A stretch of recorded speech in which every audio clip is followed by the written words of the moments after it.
Olá. Vamos pensar numa situação. Um povo que perdeu absolutamente tudo: a terra, o templo, a esperança. Pois é. É nesse cenário de devastação total que a gente encontra uma das visões mais incríveis da Bíblia. Hoje, vamos explorar juntos os capítulos finais de Ezequiel para entender essa promessa de restauração completa. Então, para a gente ter uma ideia da força dessa visão, primeiro a gente precisa voltar no tempo. Imagina só a situação do povo de Judá, lá por 53 a.C. Era uma crise, assim, total. Eles tinham perdido tudo, de verdade. E claro, no meio disso tudo, a pergunta que ficava martelando na cabeça dos exilados era essa. Uma pergunta cheia de dor, né? E é aí que entra a visão de Ezequiel como uma resposta poderosa de Deus para toda essa angústia. Olha só, o nosso roteiro para entender essa visão vai ser o seguinte. Primeiro, a gente fala da crise do exílio. Depois, a gente mergulha no rio que gera vida. Em seguida, vamos ver a terra da promessa. E para fechar, a grande revelação: o Senhor está ali. Ok, vamos começar pelo começo então. Porque antes de qualquer visão de esperança, o que existia era uma realidade de perda total.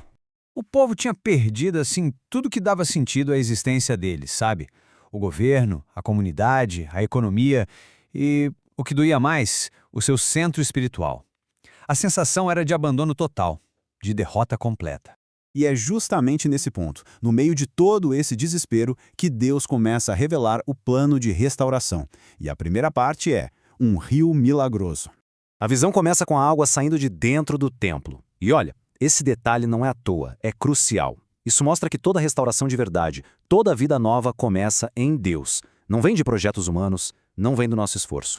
Agora, o que é fascinante aqui é como o rio vai ficando mais fundo. E para quem ensina na EBD, essa é uma imagem fantástica sobre a jornada espiritual, né? Começa com um passinho simples, mas o convite de Deus é para ir mais fundo, para uma entrega maior, até mergulhar de cabeça na graça dele. E o poder desse rio fica ainda mais claro quando a gente vê para onde ele vai. Ele corre direto para o Mar Morto, um lugar que é o próprio símbolo da morte, da esterilidade, e o transforma num lugar cheio de vida. A mensagem aqui é poderosa. A presença de Deus consegue trazer vida até para aquilo que parece não ter mais conserto.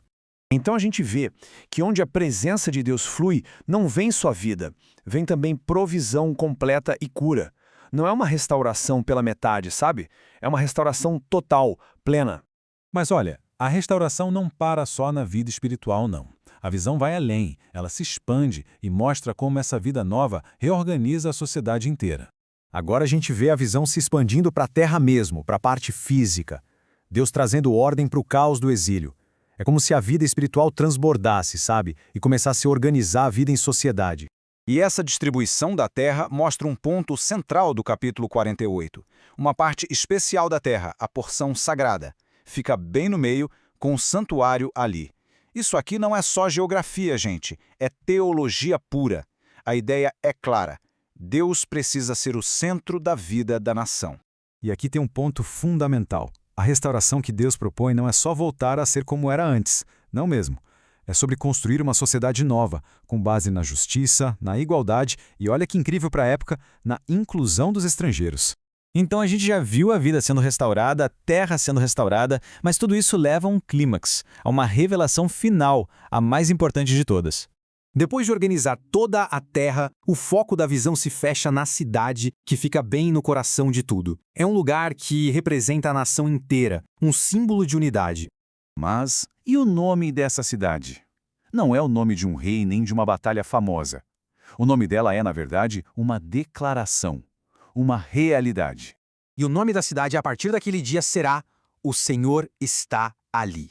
Uau! Esse é o ponto alto do livro inteiro. A maior promessa não era um templo novo, nem a terra de volta. Era a presença de Deus, restaurada e permanente. O livro de Ezequiel, que começa com a glória de Deus indo embora, termina com a certeza absoluta de que ele voltou. E voltou para ficar. Percebe a jornada? A visão leva o povo de um estado de perda completa para a esperança máxima, o próprio Deus morando com eles. A restauração é total, espiritual, social e, acima de tudo, relacional. Isso tudo deixa a gente com a reflexão, né? A visão de Ezequiel, no fim das contas, aponta para algo muito além de um mapa. Aponta para a nossa necessidade mais profunda. a comunhão com Deus, um tema que a gente vê ecoando por toda a Bíblia e que chega ao seu ápice na promessa da Nova Jerusalém, onde o próprio Deus será o templo.